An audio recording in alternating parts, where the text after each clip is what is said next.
Hey everybody, this is Rydo and we're back to Darkest Dungeon. Let's see, to click in here, I guess you just click here.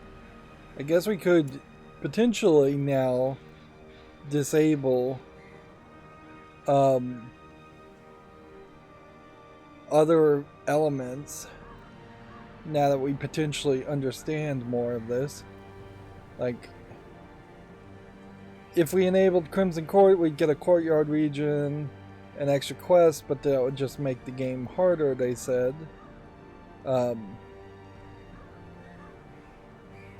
We could potentially have started the game with all of this disabled, and that might have helped a little bit better. Let's see. The flagellant characters and the shieldbreaker characters and even the musketeer hero class, if we had disabled all of that, you might have a very more easy to play experience because there would be less randomization amongst the different characters that you can recruit. But I would have to assume that there is something slightly interesting The degeneracy around. of the hamlet is nothing, I fear, when compared to the condition of surrounding acres. Yeah, maybe it is possible that some of my stuff that I did in the last recording didn't actually auto-save.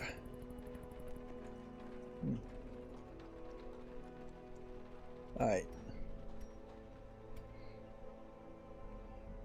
Yeah, if the musketeer class in particular is not a class that originally was in the game, then it does kind of imply that ranged attacks were less focused on.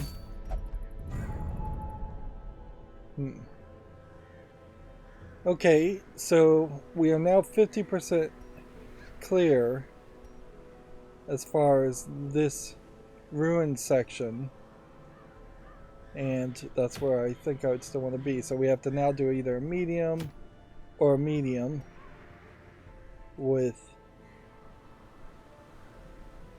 a better reward.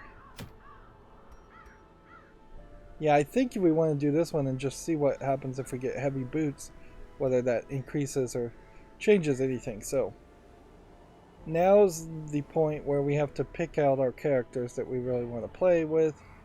Let's start with this character. Their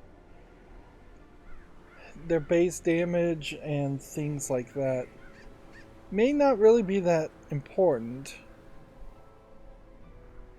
I think you start probably with somebody that can heal because we did specifically pick out this character. So we want to lock her into position, and then it's just going to come down to who can we put in the first position. This antiquarian may be useful, but he may also not really do much damage. He has flash powder 1, and I still haven't yet to see when we actually camp.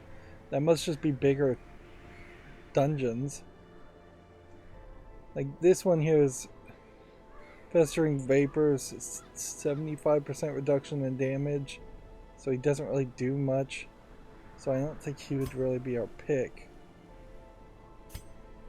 Which means this one with the item is our pick for that. And then this one in the 4th position, I don't think it's too bad.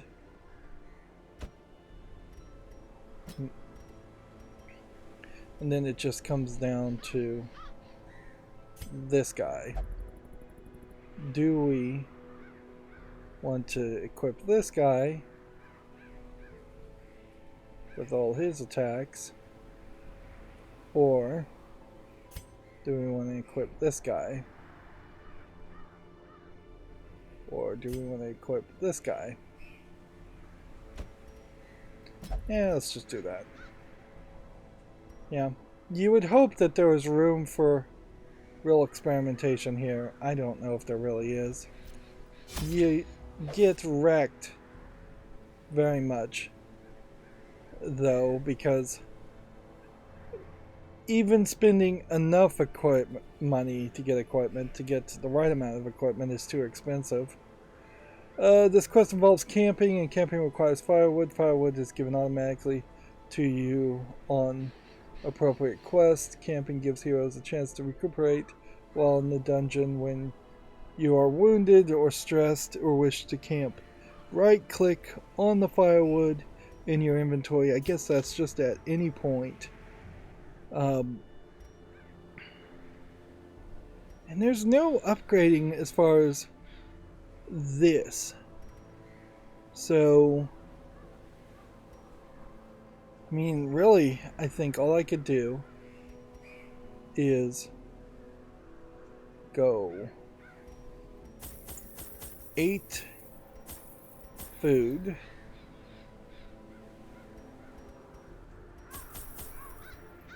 That's the maximum amount of torches I can hold. And I am just screwed otherwise. See, I don't know what helps here. Like, where's the big success? Where's the big payout? Or have I just straight up lost this game before I even realize I've lost this game? And do I need to just start all over again from the beginning because I spent too much gold? And it doesn't really feel like I'm playing that terribly.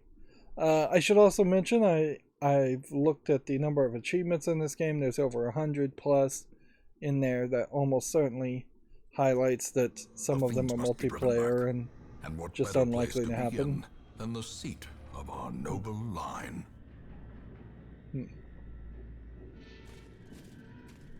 So we don't go through that door. Alright. Well, I guess our scouting actually does tell us quite a bit as far as our start positions. Our goal is to complete 100% of the room battles.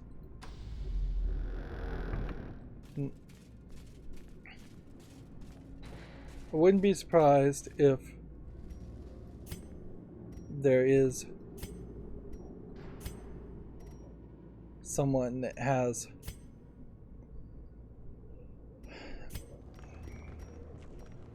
a scouting improvement ability.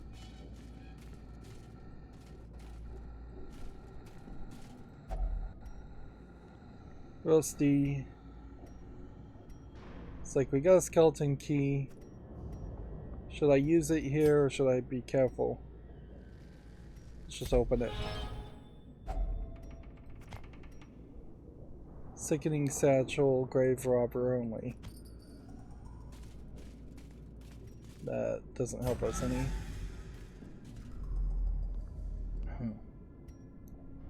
And see, we're at +1 stress, which I think potentially is adding stress. We've got different backgrounds now.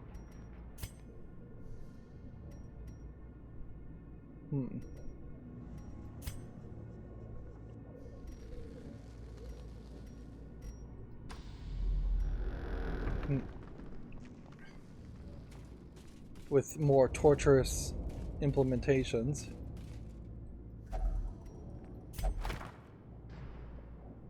I now have vampire spirits as an effect.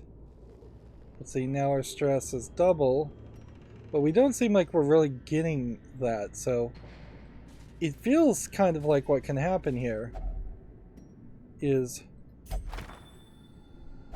that you can let your torch... Oops. Saw that coming. Is the trap maker's art, his efficacy unwitnessed by his own eyes. Yeah. So I just got a massive amount of stress on this character.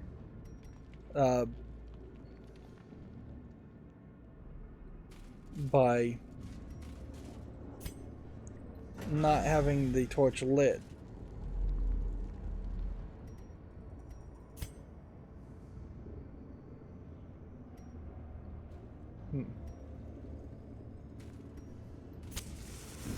And one torch will only get us up one. So we could... You can stay in light as much as you can stay out of light.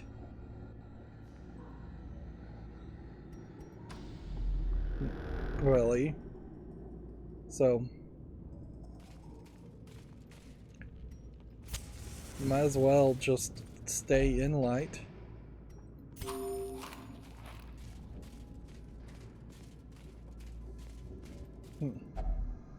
This could be a case where there are gold, actually trinkets no... and baubles, paid for in blood. Like, there may not actually be any fights. Right. Okay. So now the first question to ask is, do we have anything that would increase the torch?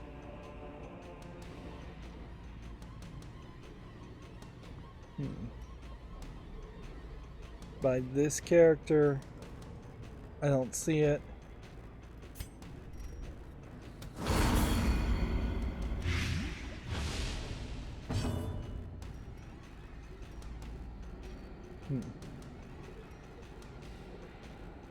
This one is our healer, so we can go ahead and heal this one.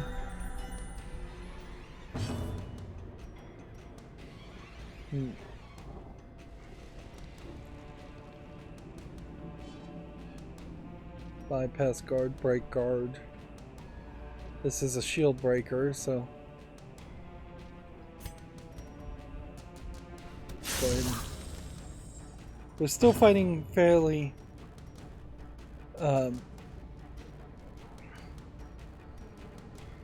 easy things. Illumination torch +5, which makes it brighter.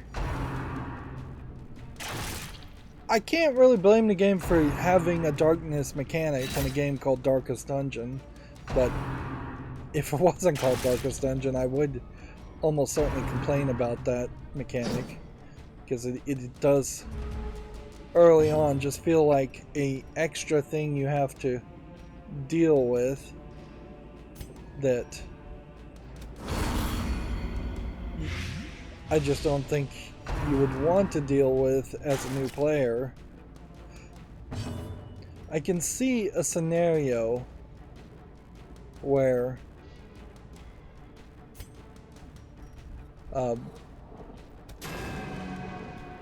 totally missed there.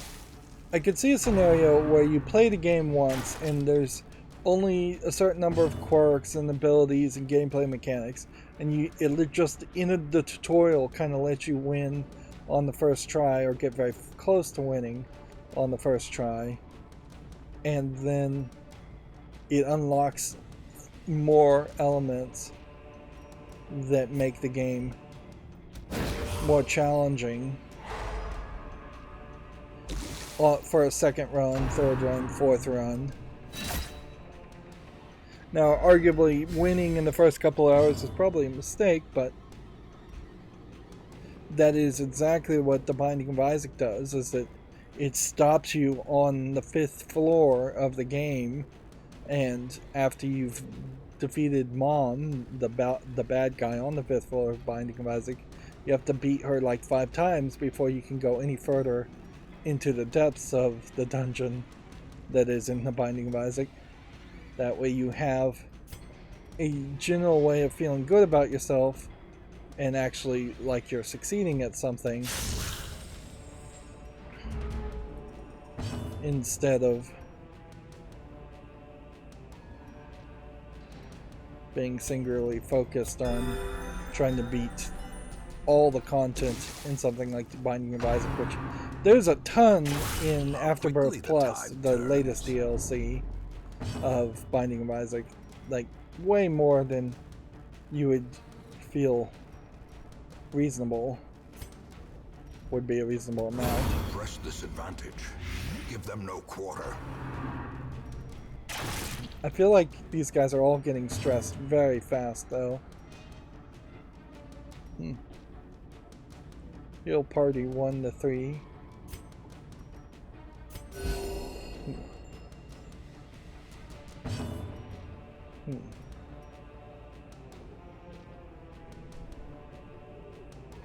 Blight, 100% base.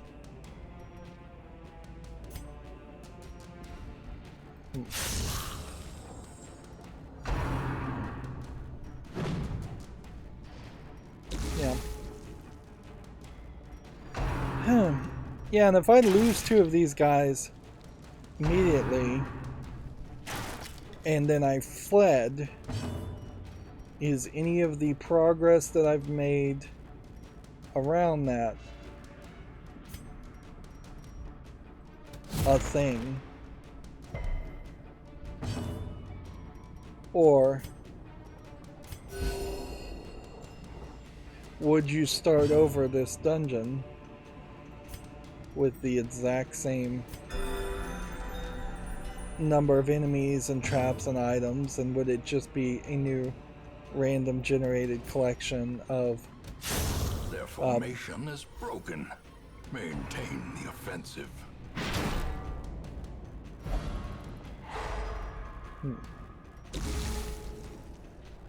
Yeah, if it was a random generation of a dungeon,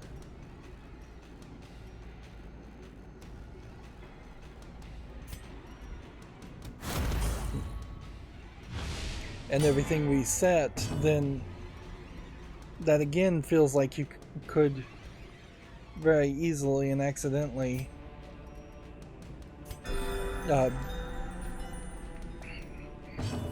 lose all your money, kill all your characters, and just die and have no way of turning things around. Unless the game has some kind of system in which it throws you a bone and throws you a bunch of characters, new characters that are stronger characters.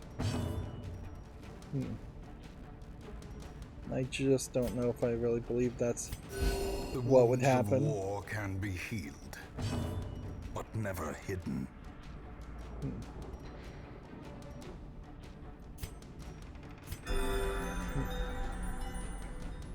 Like, I effectively have 2 healers in this party and didn't realize that's what I was doing.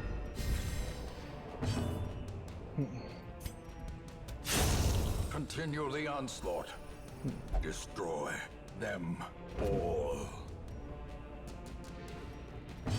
Alright.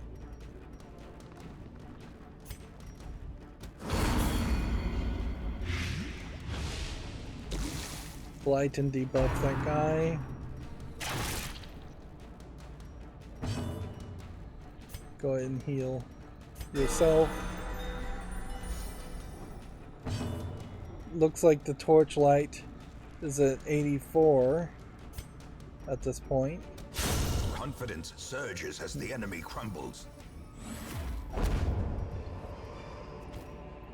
But I really would have to question. Overconfidence is a slow and insidious killer. Like, nothing here would reduce stress.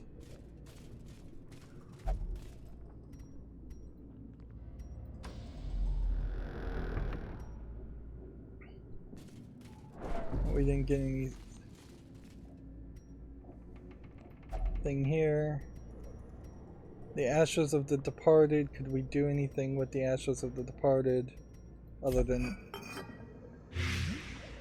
touch it and become infected with disease?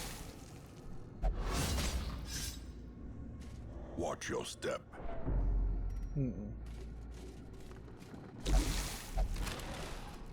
Grate is empty.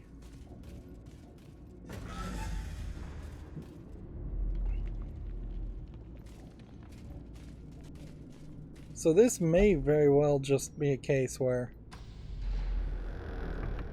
you need to use your spells effectively. I don't think I have any medicinal herbs or anything that would cure the disease anyways.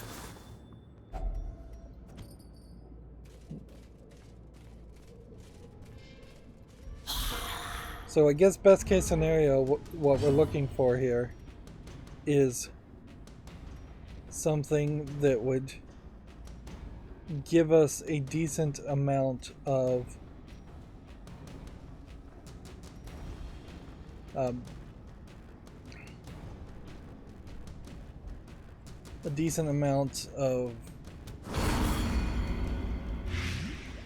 money that we could flee with, and just make sure not everybody dies in the same move. Torch plus 6 on dazzling light.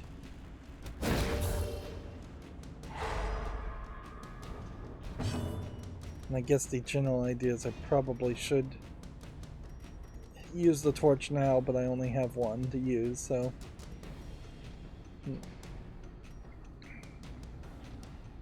see. Blight, bypass guard, do 50% damage, or just do this.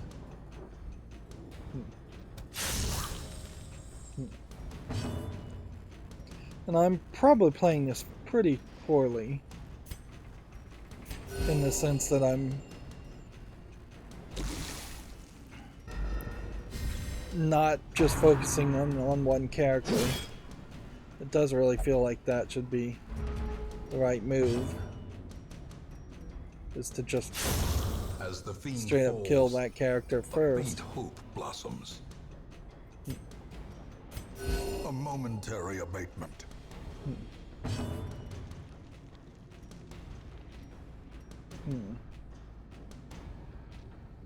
Get down one. Flash powder.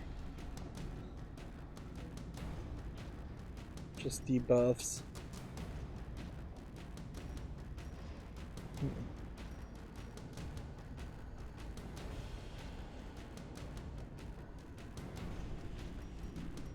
Or ask somebody to protect him.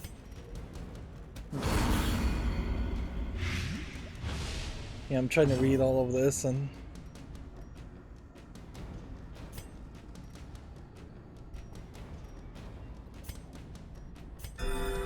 really need to heal that one first.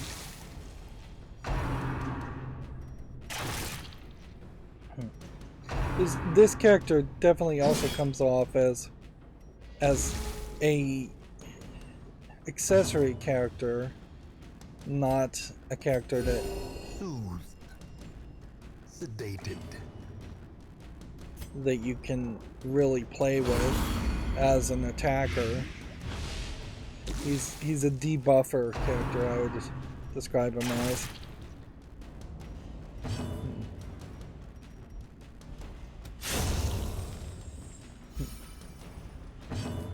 Okay. Now go ahead and heal this guy.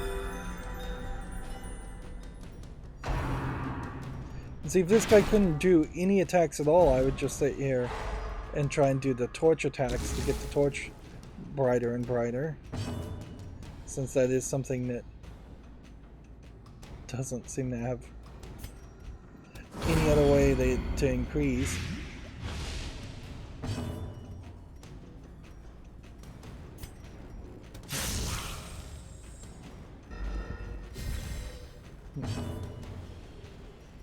Right. Torch plus 6 or heal.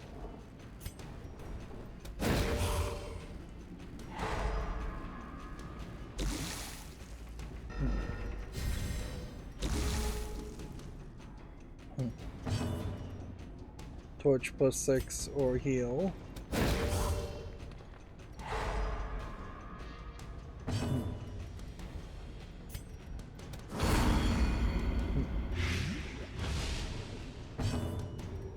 We'll probably just win here.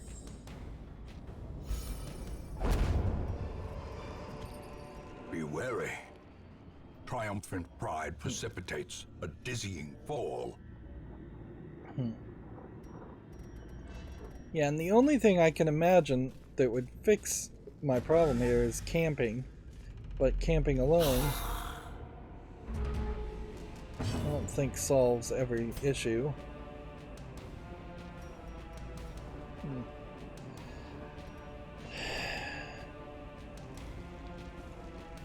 Room with a battle and a treasure. This is, if we go to one of these rooms and go to a halfway point, maybe then. Alright, let's start with the furthest away guy.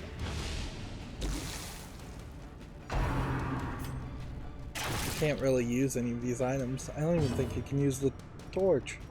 I guess you could.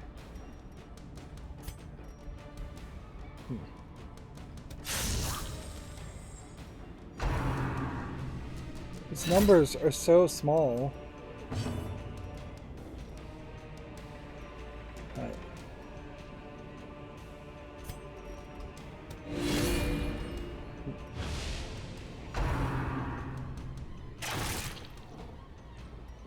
So if we just used our torch attack on this guy and tried to get a stun lock on him, I can see that working. But we're really going to have to get a party heal on all of these characters fairly quickly.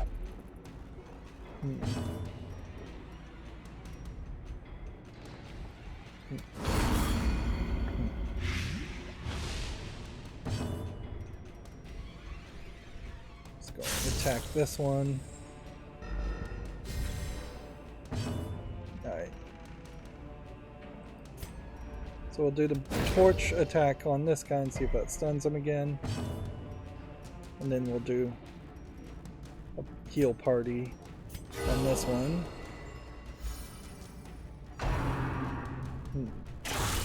Unnerved, unbalanced.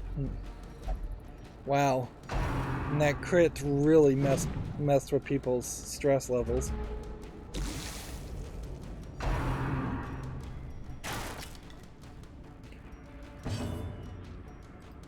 How many pieces of firewood does one get to use camping? Or can you just camp again and again?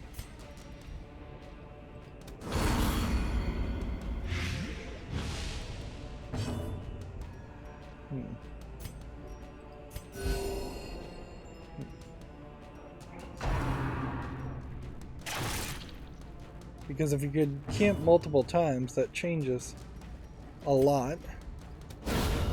The ground quakes. Great is the weapon that cuts on its own.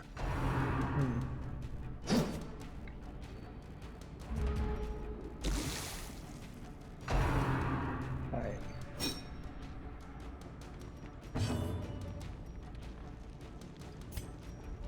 I'm running a high risk here against all these characters, so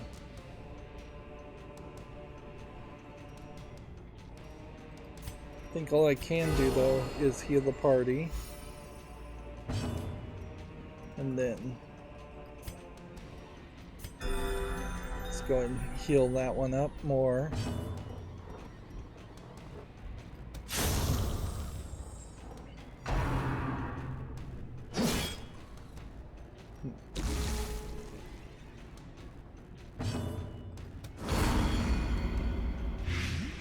Like that guy, debuff that guy, attack that guy.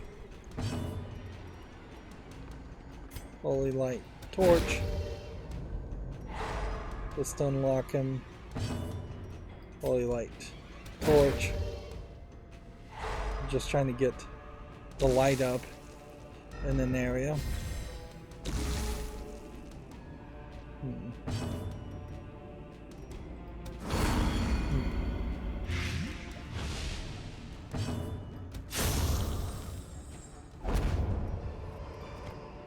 A trifling victory.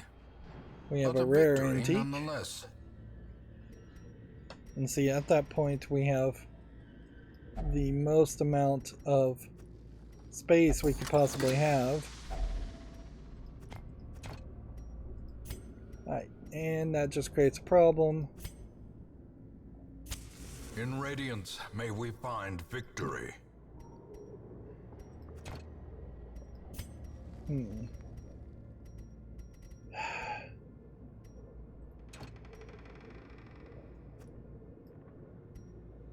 Yeah. This creates just a problem, in which these upgrade elements are important to collect. So...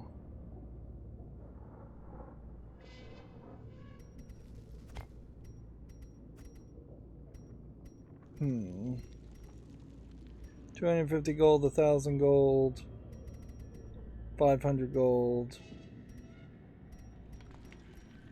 Yeah, so you end up getting rid of the food. As ridiculous as this is.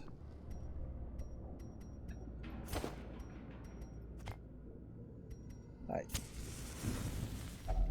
A spark without kindling is a goal without hope. Camping consists of 2 parts, meal phase and skill phase. During the meal phase, you have to choose how much to eat, which determines recovery. Make sure you have enough food. I just got rid of all the food. Skill phase allows you to spend rest points on different hero skills for recuperation. So, none would be negative 20 HP and 15 stress.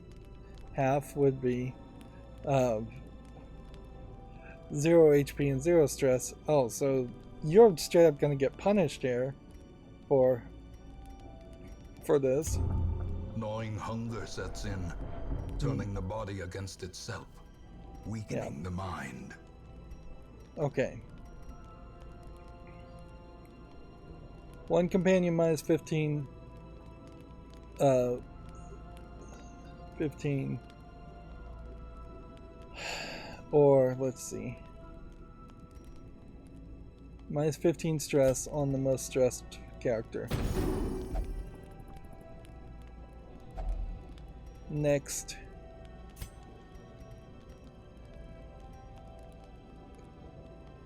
Random supply items from resupply. Or minus 50% increased stress for a character.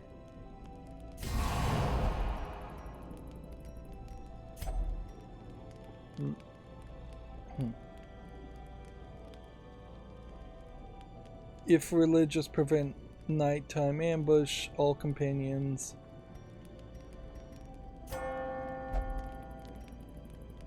Alright. Minus 15% stress if religious, if... Alright, that sounds pretty great. There we go. So, all of a sudden, for losing the camping wood, you do have this extra option. And then the rest points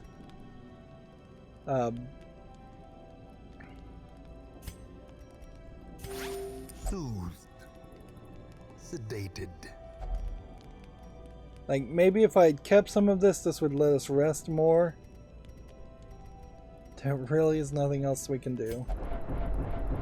And so then that just adds a ton of stress. Then we've got the little chirps. The snakes are everywhere. The horror. As the firelight fades, ghastly memories gather their strength.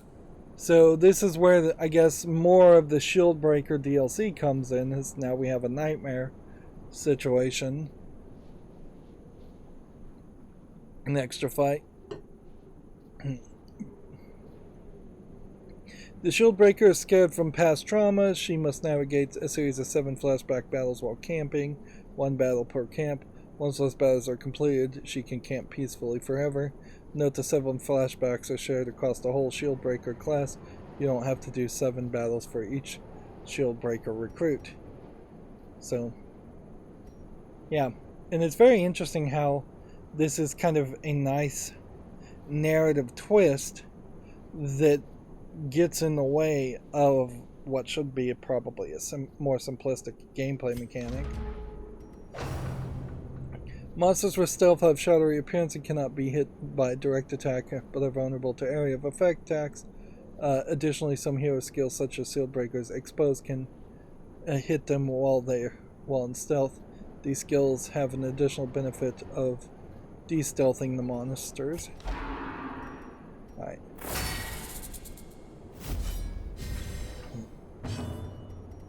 So, the thing I could do here is something like this if this guy is in stealth. Is this guy in stealth or is this... Yes, he is. Alright, so we'll just start with flash powder. To de-stealth that character. Perched at the very precipice of oblivion. And we're at death's door. And I should potentially just retreat from combat, but... whatever. Pierce. This one first. See, that one does have like this weird reaction. And there's no light mechanic here, so absolutely wise to just heal.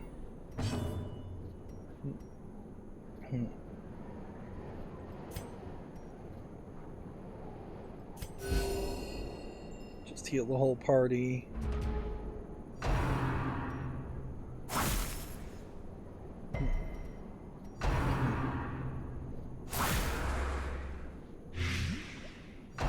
This guy's gonna die, this guy's gonna die. Teetering on the brink, facing the abyss. Go ahead and just see if maybe this will do more damage. Injury and despondence set the stage for heroism or cowardice. Let's see. Festering venom on this one. Total dodge. Heal party, heal yourself first. A momentary abatement.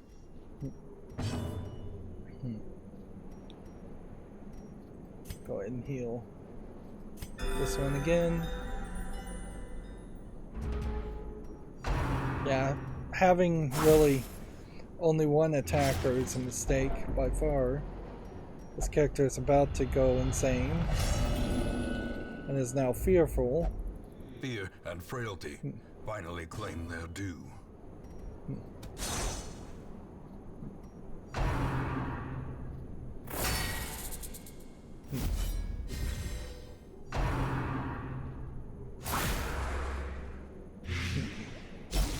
As life ebbs, terrible vistas of emptiness reveal themselves.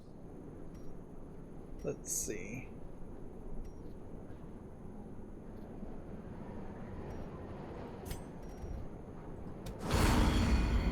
I just don't think I can poison or blight these characters at all. I think that it's impossible because they're venomous. And you can see how the healing isn't really saving the day.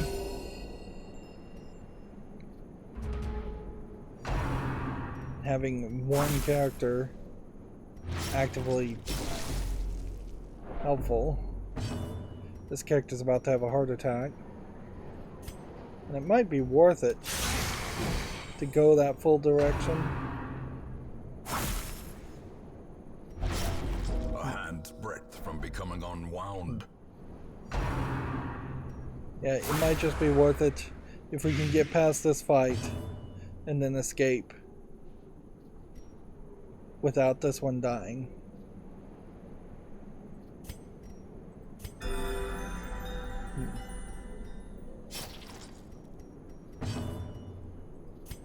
This is the character we invested in and spent money upgrading to, so And now the I really true don't test. want this character to Hold die. fast or expire. Alright. Let's go and get down. And see if that move does anything for us.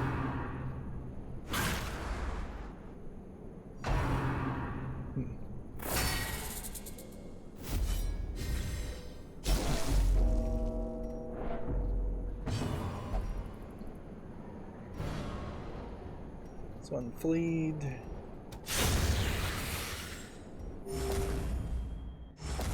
We did it. So we won there. And I'm just not willing to go any further. Like, we don't have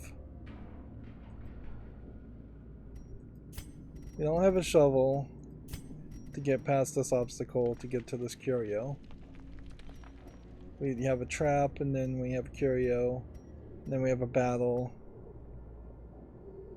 room battle with curio and curio again. I say we leave now. Are you sure you want to retreat? The heroes will suffer the stress of defeat. Yes. Wounds to be tended. Lessons to be learned.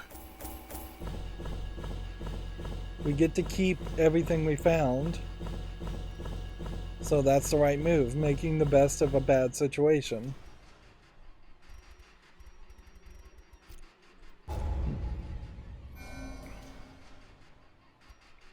Did they get any XP for this? I don't think they really did. He's a wheeled phobe? What is a wield? I don't know. Not allowed to visit the brothel, but plus 20% healing received. An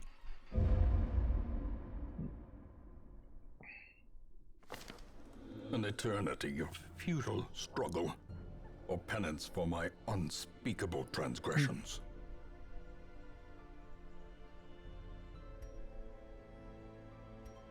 Abby Demas is now addicted to the rush of pain. New quirk, flagellant.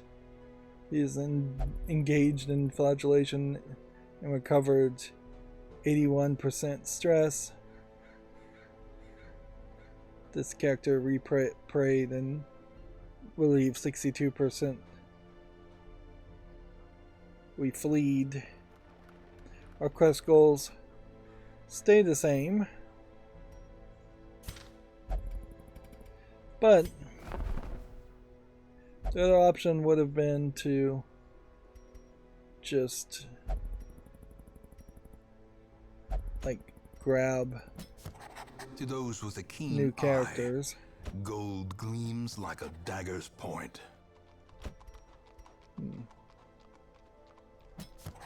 Elusive, evasive, persistent. Righteous traits for a rogue. We have 12 of 17 space, so there really is no reason to upgrade for more space. We really don't have enough gold to start to think about buying items. So upgrading to reduce the price of items is a smart move, but probably not the best move at the moment. Okay. Nobody was in the sanitarium. Nobody's in the abbey. We need to figure out this character first. Right. He is a clotter and he has second wind. He is a shield breaker. Would there be any danger in having him in this upgraded penance hall? I don't think so. I see red, yes, yes. Alright. Do we have anybody left in the tavern? Just the caretaker. Has any of the tavern been upgraded? The brothel has been. We may want to trade crests out and see if we can do anything with that.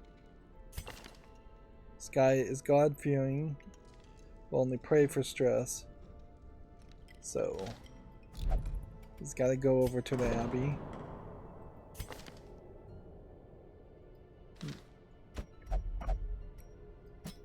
So that one goes there.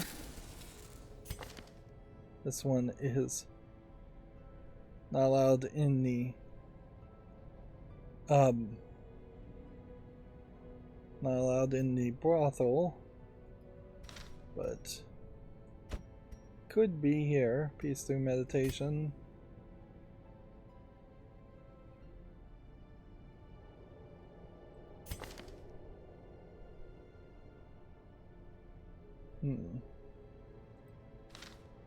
One's got to go here.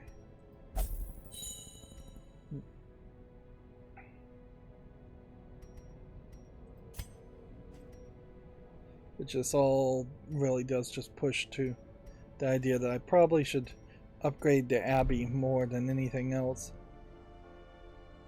The good news is we don't have anybody else new going to the graveyard, so we should be happy about that. And then like this guy here having a small amount of stress, I don't think is a big deal. This character though, having a lot of stress is a big deal.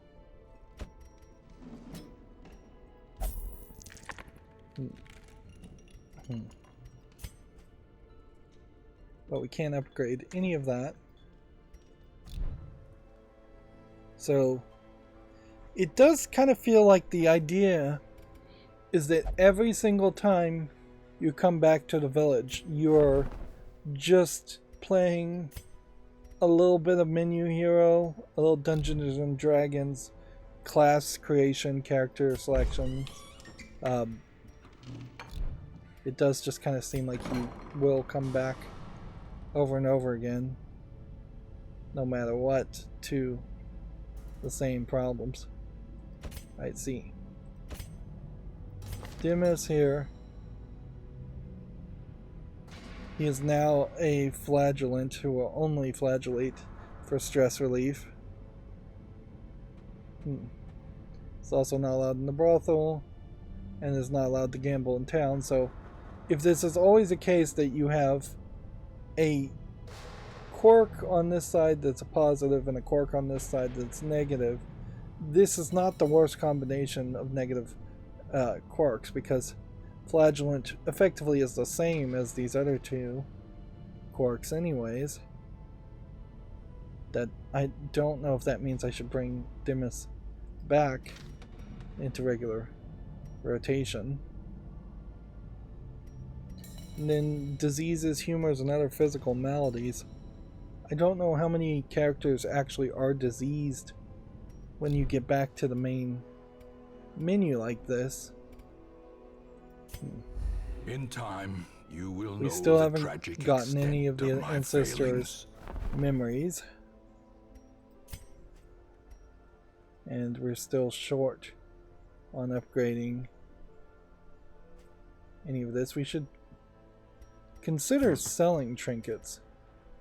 Can we sell them? Because it kind of doesn't seem like you could. No, it doesn't really seem like you can do it from that. Oh, you'd have to hold shift to sell?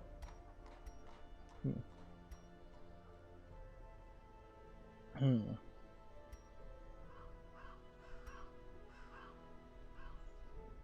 so maybe that is the move, is to sell items. Let's see what the blacksmith can do for us.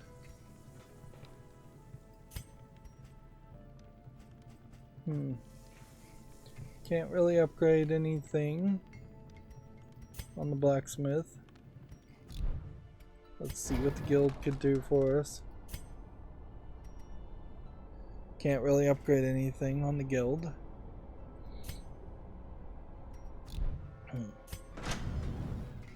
Alright, so if we were to drag Dumas, who was one of our first characters here,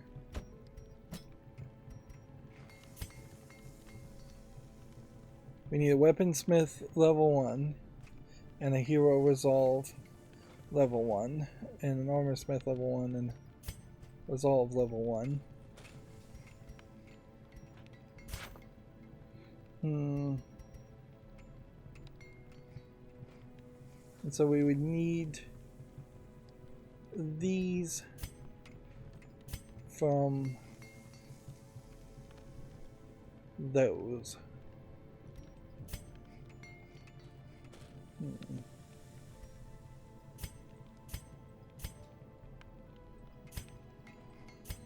Yeah, and I don't think I can transfer or trade anything like that, so that's not going to be something we can do.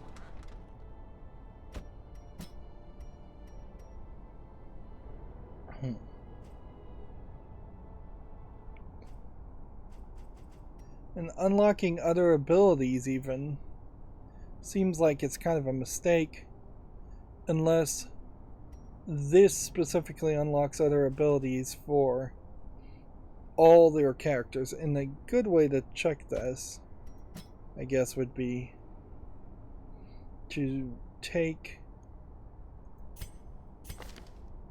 not this guy, not this girl, this one. This one doesn't have the heal all ability. So if we were to drag this one that, where'd she go? She's over here. This one that doesn't have the heal all ability. If we were to drag her over here to C, which we can't.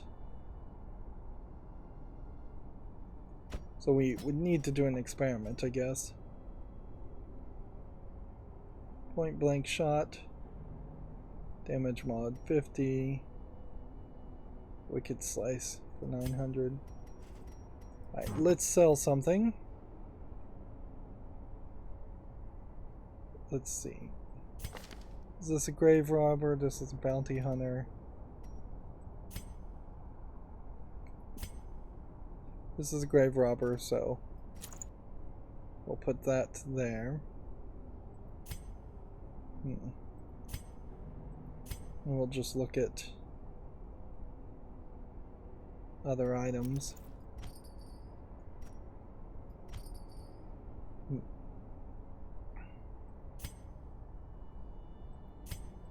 There still seems to be a whole bunch of classes.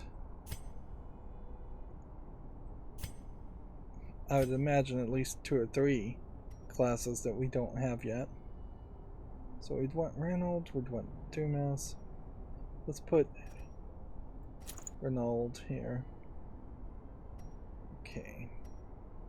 Close that, close that. Come back here.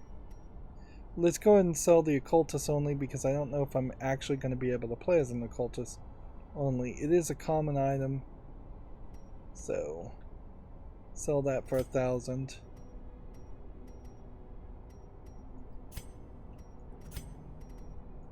Sell that for 1,000. We'll sell that for 750.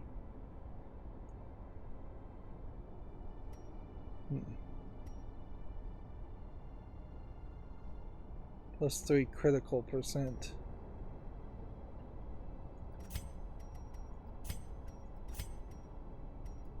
We'll sell that. Okay. This one is a damage mod minus 15% and does a lot more than this does. So if I was to enable this, it would be in favor of getting rid of something else. Like grape shot.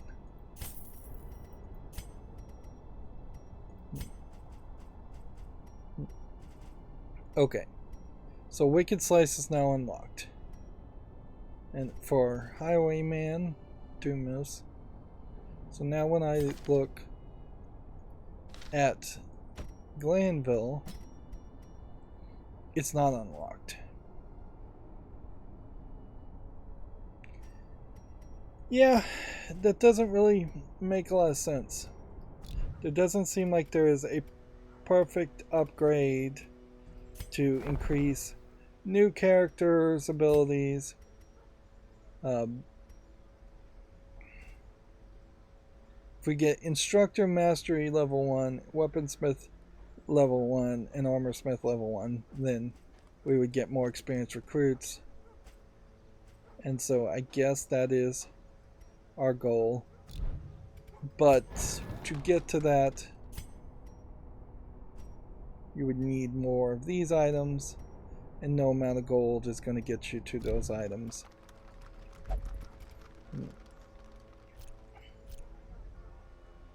And so I don't think there's anything else we can do. So we still seem like we're kind of screwed. Book of Rage, uncommon item. Or a Worry Stone. Minus stress. Stress seems like such a big deal. And so it does seem like we just have a different run now.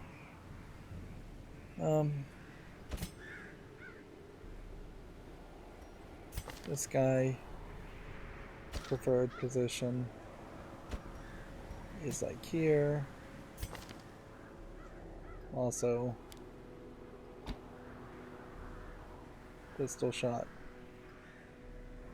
in favor of this.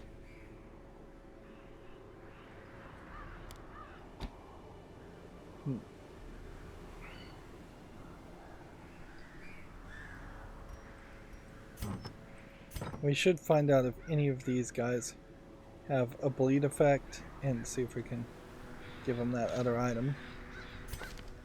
Alright.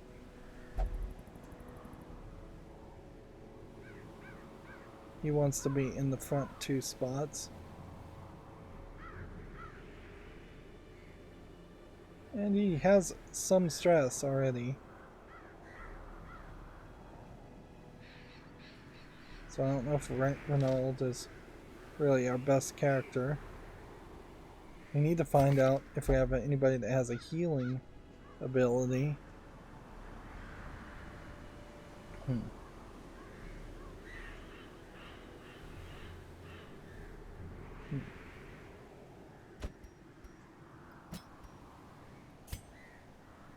Yeah.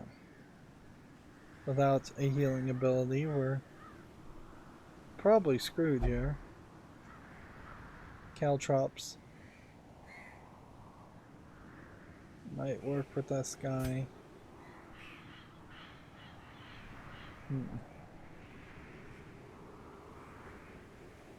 Two of the same characters just doesn't seem particularly appealing. This guy has everything unlocked. So is this one.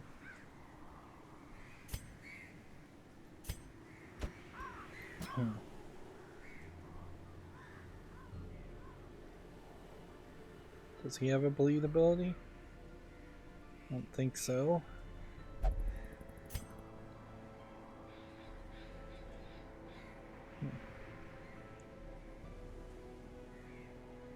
He does.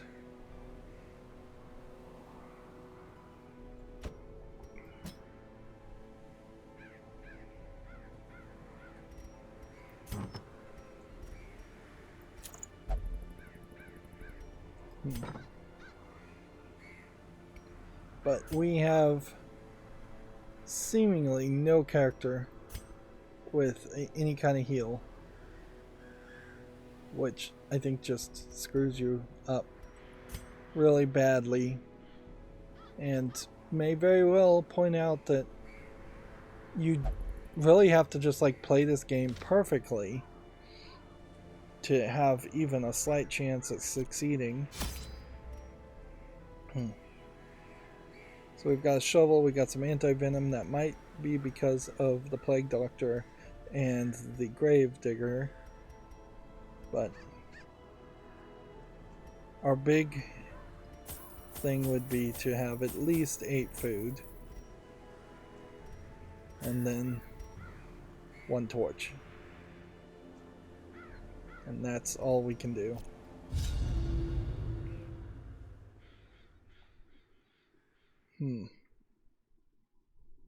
There is a real danger here. Like, I'm planning on playing this game quite a bit, but The fiends must be driven back. And what better place to begin than the seat of our noble line? like, I could see just being frustrated with this game enough to just say forget it pretty quickly now. We have a fully rearranged random dungeon, and at the very least I may have to just immediately start to try and seek out a strategy guide, because there's just no going here.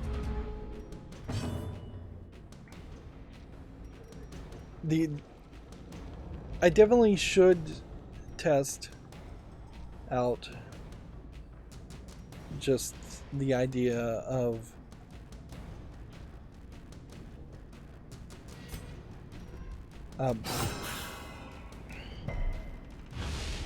I should test out the idea of just letting everybody die, letting all the characters die. I guess if all the characters die, you probably go a week ahead, and if you go a week ahead, you can probably, at that point,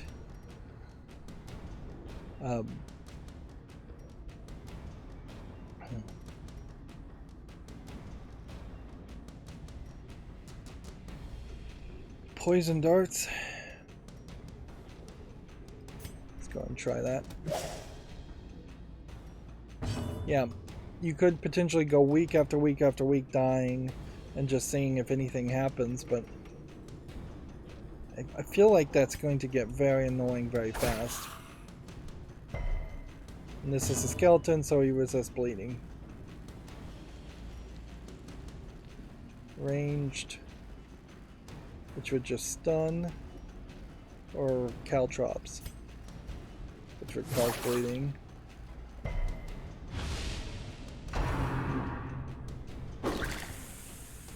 So yeah, unless this dungeon now just treats us really nicely, I don't know what to do. I guess as long as we manage to get enough progress as we did in the last dungeon run, where we only got halfway and still had a bunch of upgrade items to potentially upgrade the buildings, you're still making progress, even if it doesn't quite feel like you're making progress. But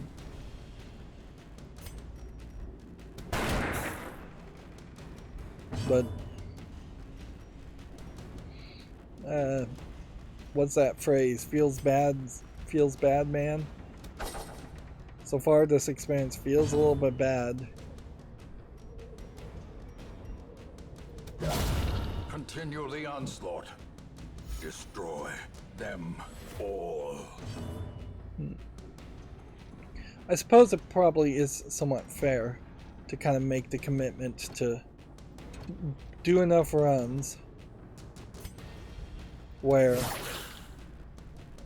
you at least upgrade all the buildings. And then if all the buildings are upgraded and you're still failing miserably, then rage quit at that point. And it does seem like you're going to get 3 characters, so if I upgraded the tavern so each week I had at least 4 characters, there is a scenario here where I could every week kill off all 4 of the characters and replace them with 4 new characters.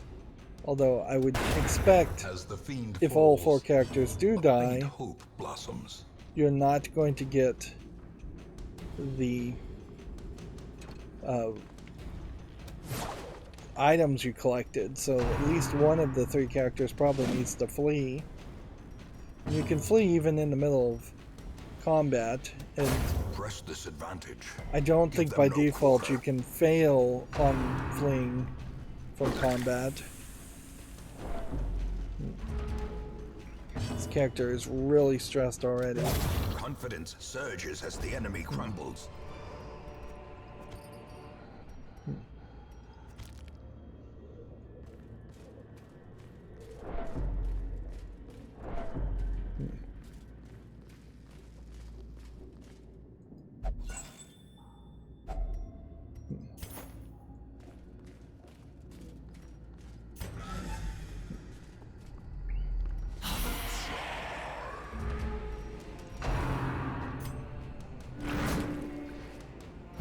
Back to finding a cultist. Poison darts on the guy in the back. This team might highlight a factor in that it really doesn't matter if you heal so much, that the numbers may be so low that one turn that heals you for 3 is not worth just doing an extra attack that would do 6 to 9 damage.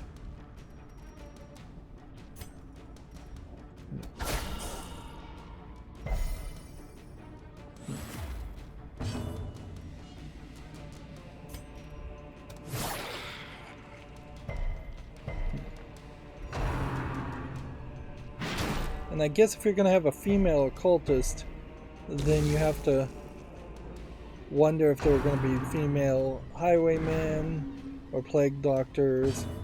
Seems like this DLC decided they needed occultists, and then they wanted another character, so let's make a female occultist. Or they're calling this an acolyte and this a brawler. But skeletons all look like skeletons and have generically, I assume, male armor. And well, this is a female character. I don't know if there's a male equivalent. Same here. I don't know if there's a female equivalent of this character.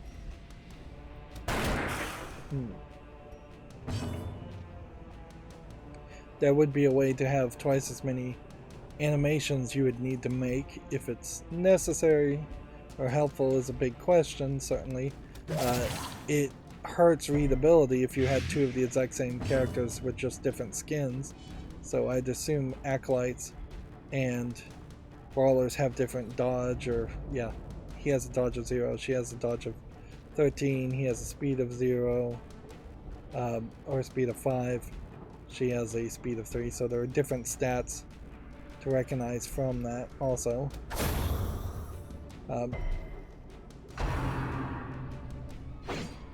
In a funny way, I don't know if this game gets much better by adding more characters, despite the fact that there's just so much extra DLC characters that are added.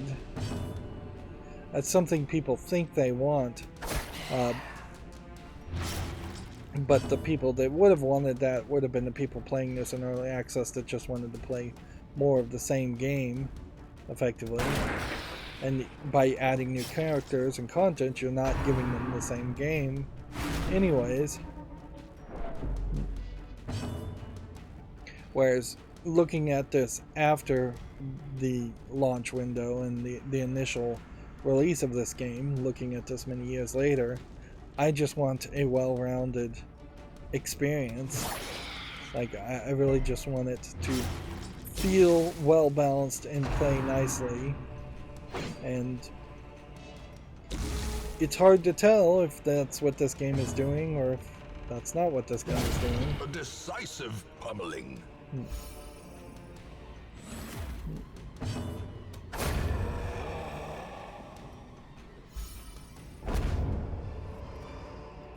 Be wary. Triumphant pride precipitates a dizzying fall.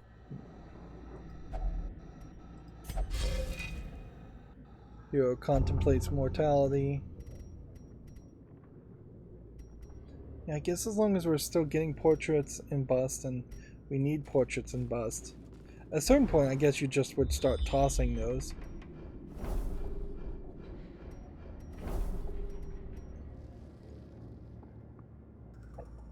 Probably not worth it to go down.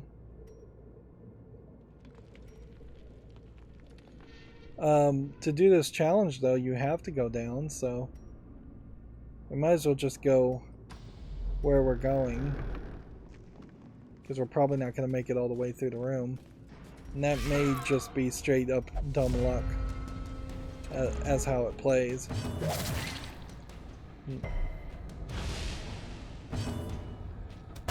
Another one falls.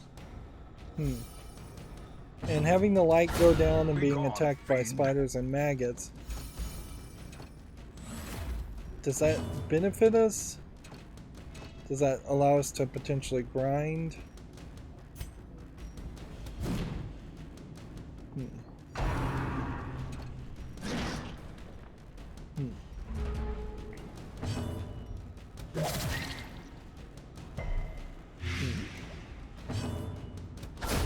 Executed with impunity.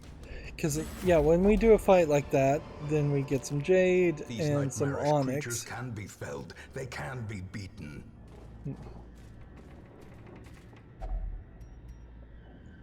Ashes of the Departed. I guess if you click ignore, that's just canceling.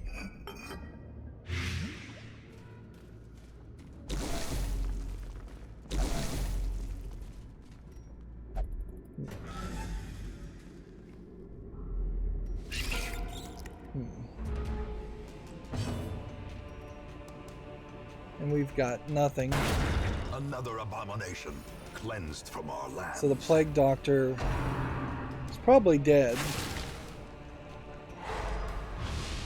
Unless they just don't target the Plague Doctor.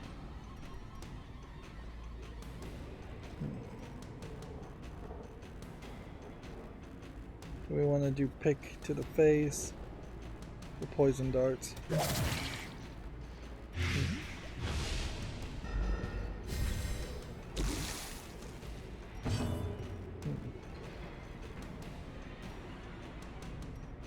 Let's see. Let's go ahead and increase our speed and buff ourselves.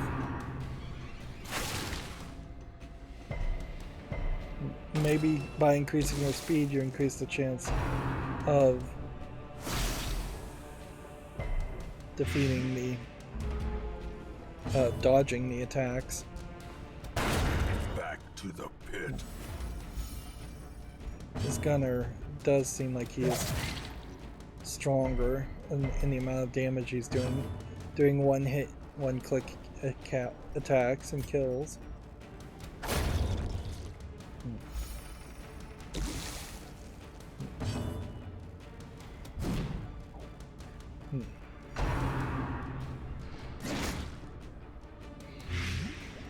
There is a question, I guess, as far as just what happens when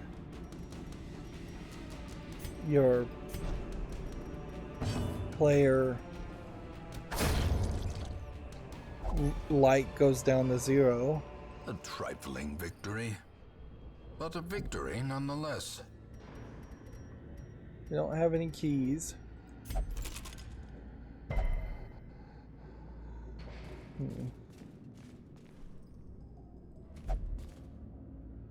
Right, next room would be this way.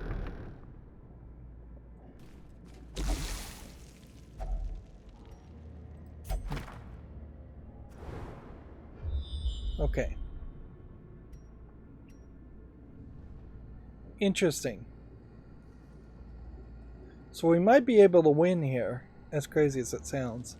If we go back this way, go back this way, do the room battle with treasure, and then just kind of hope that there are no other room battles. If there are other room battles, we would try to push this way, push this way, push this way. That'll at least get us 5 curios versus 3 anyways. We successfully disarmed the trap. Yay. First time for everything. Loot. More loot to collect.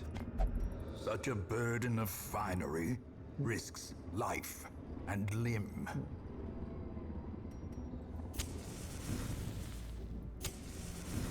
Just go ahead and increase our light. If anything, you're burning out the torches to get rid of them.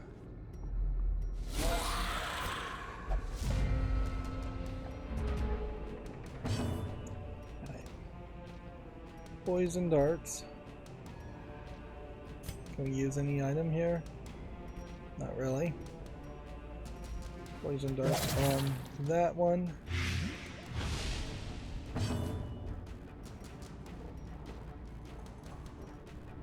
Plus 20% damage. Buff on myself. To increase my speed. Tracking shots, not smart. Pickle shots. Damage mod 15%.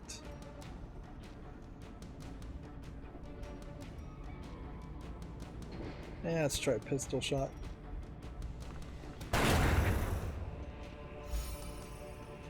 One down.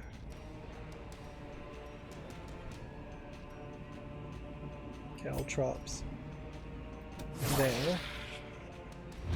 See if we can get some bleed on that character. Perched at the very precipice of oblivion. And yeah, when you just don't have any kind of healing ability at death's door. Another life wasted in the pursuit of glory and gold. Yeah, at death's door doesn't really work as a way of saving things.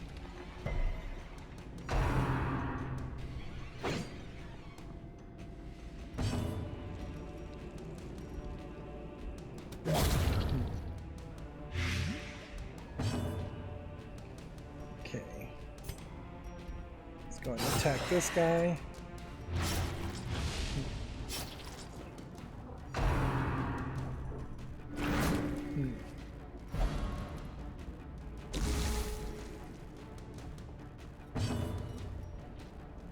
Shadow Fade. Or attacking corpses as a gravedigger, I don't think actually does anything.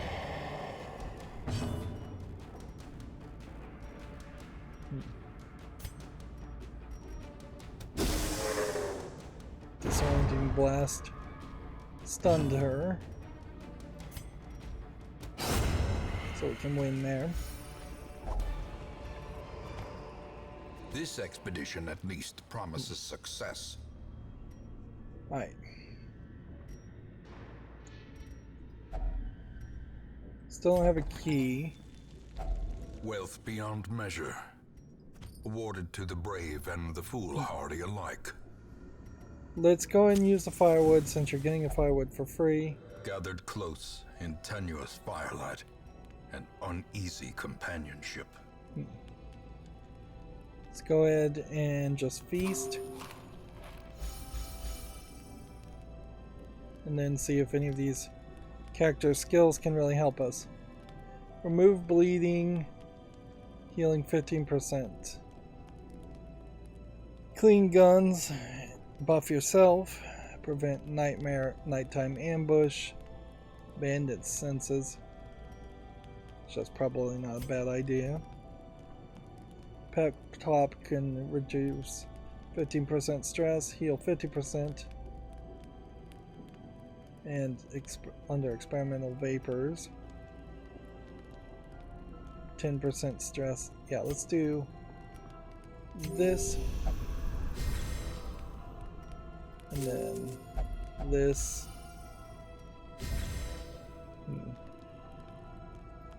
and then this.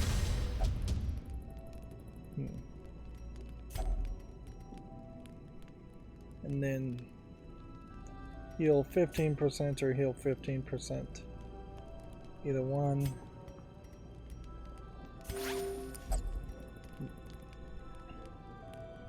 So that does get everyone nice in a nice position. We may get ambushed in the nighttime though, and that doesn't really well, I don't think that leads to us. As the light gains purchase, spirits are lifted and purpose is made clear. Okay. There's a room with a battle and treasure this way. There's a room with nothing this way, so it does seem like this is the move. Even the cold stone seems bent on preventing passage.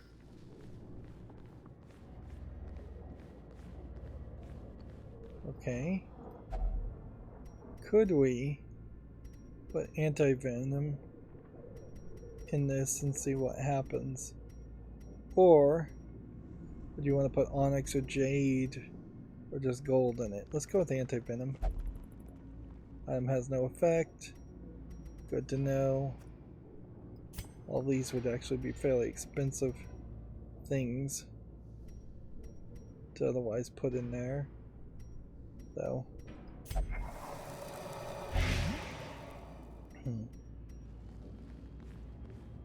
Well, we tried. Maybe medicine would have worked there.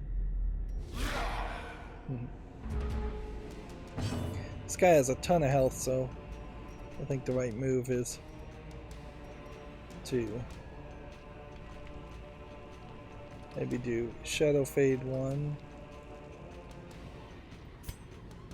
on me.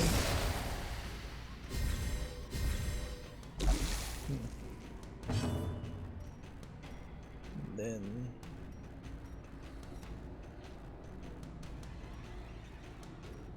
I think Open Vein on this guy.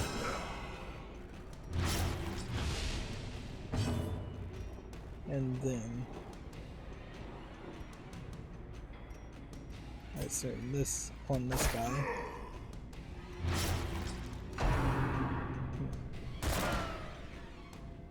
Everybody dodged. Those two got damaged. These guys are seemingly all doing group attacks as blood killers and cutthroats, and just, I think, humans. We weren't really expecting humans. Damage mod 33% versus armor piercing versus poison dart. I think you want that one.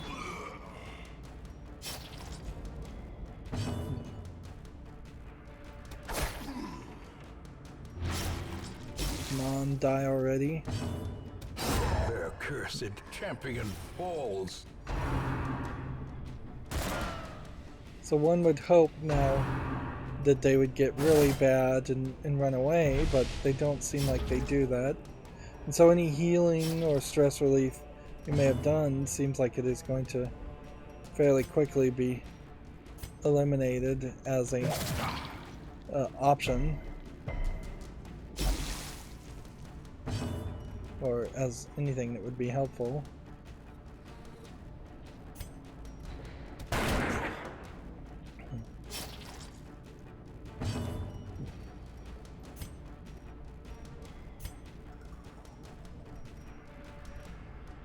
I guess buffing yourself up is about all I can do.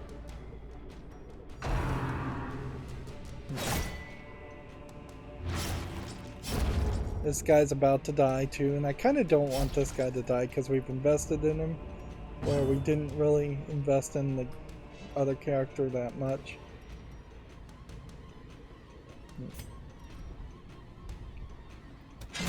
If I could crit like this character,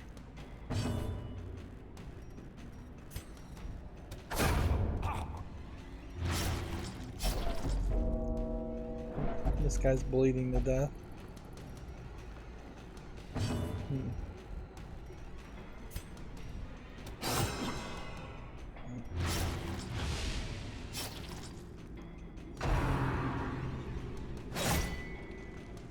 Very good possibility this guy's just gonna straight up die. And now the true In the test. process. Hold fast or expire.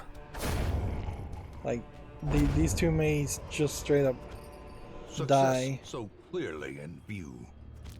Or is it merely a trick of the light?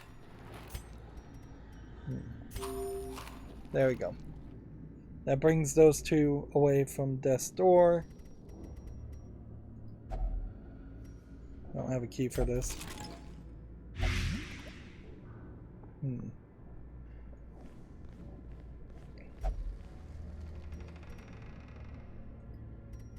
Back we go this way.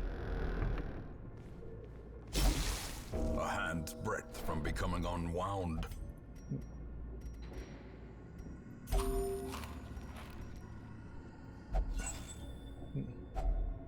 Finding the stuff is only the first test. Now it must be carried home. Teetering on the brink, facing the abyss. And again, yeah, Ancient traps lie in wait. you just can't do anything more. Like, we risk to go find one more curio, and then we have to leave. More blood soaks the soil. And just feeding walking the caused that evil death therein. blow.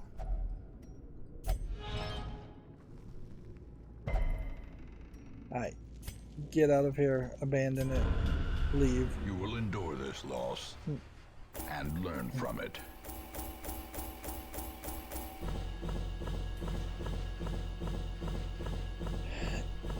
Interestingly here, this is creating a scenario where there's less of a consistent amount of recording time now because we've done 2 half runs, and that's pretty much all I want to do.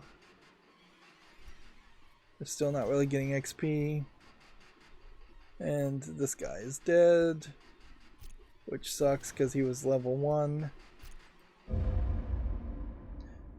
I guess I wasn't paying enough attention. Awash in blood and delusion, he bears the burden of 1,000 lifetimes. So we now have a Blood Scourge character, and it seems like we're going to get these Heeries every time as characters.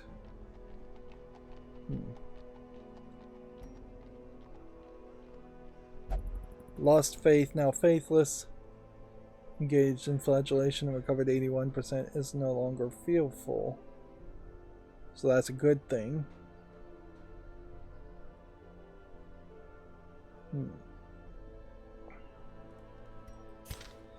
And I guess really you only need to get 4, a team of 4. So, no real problem. Wish there was just a way to kind of click add To fight the on abyss, these. one must know it.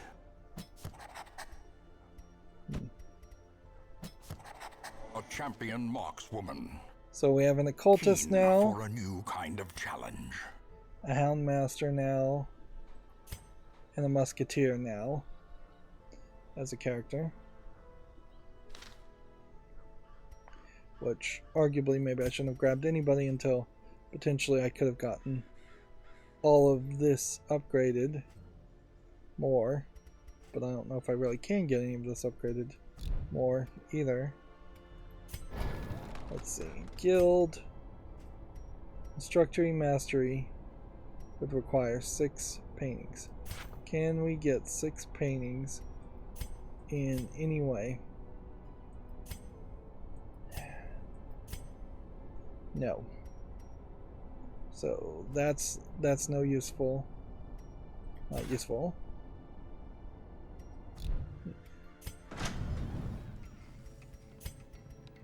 Can we get 8 or even 4 of those?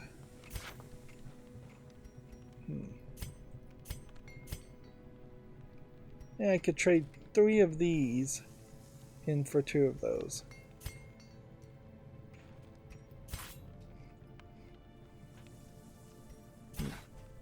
That would allow me to reduce the cost of weapons and armor upgrades.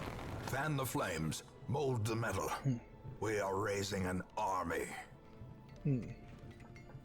But honestly, weaponsmithing and armor smithing probably would have been smarter upgrades. You just really cannot upgrade much of anything on its own. And we didn't end up with any other artifacts. So this guy's still praying. Reginald can't go in either one of these. This guy could probably go in here and I could spend 1,000, but it's not worth it. His health stress is not high enough. This one has a lot of stress. That one's small amount of stress. We can upgrade this. Gilded icons and dogmatic rituals. For some, a tonic against the bloodshed. Still don't think any of these characters really have enough quirks for me to really care about them enough to get rid of them. In fact, in a lot of ways, I don't think any of these characters matter at all. Let's see, if we increase With enough that, ale, maybe they would can that be inured against improve the horrors below. the caretakers' costs? I'd suspect no. At a certain level, it kind of does go to show, like, why the Butcher Circus makes some sense.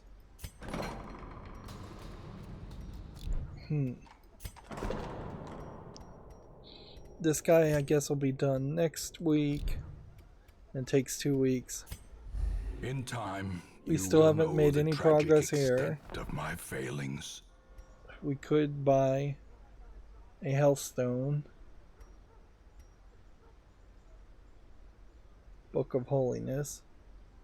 10% death blow resist.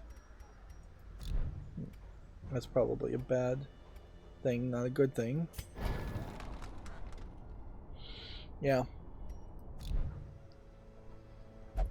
So, if I was to come back and embark here, is there possibly a case where I'm playing this wrong and I shouldn't be doing the ruins as much as I should be engaging with the Warrens on a short run, or engaging with the Wield, which I don't know what the Wield is, but it's apparently a thing, or engaging with the Cove. Now, I guess Darkest Dungeon here is a medium with a darkness level 6.